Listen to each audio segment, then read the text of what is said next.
officials are doing, how they're representing us in key decision making affecting our lives, whether it's about laws that are going to give corporations subsidies, or if it's about pollution or climate financing, or about money going to our schools. We don't know this information as citizens, then that relationship between the state and who we've elected, us as the people, is breaking down.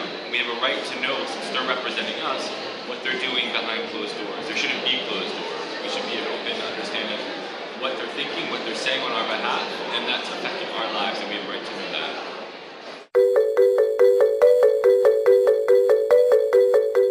I think, so what we need to understand is we need the whole paper trail of what's happening, and the paper trail needs to be digitized so we as citizens can understand it.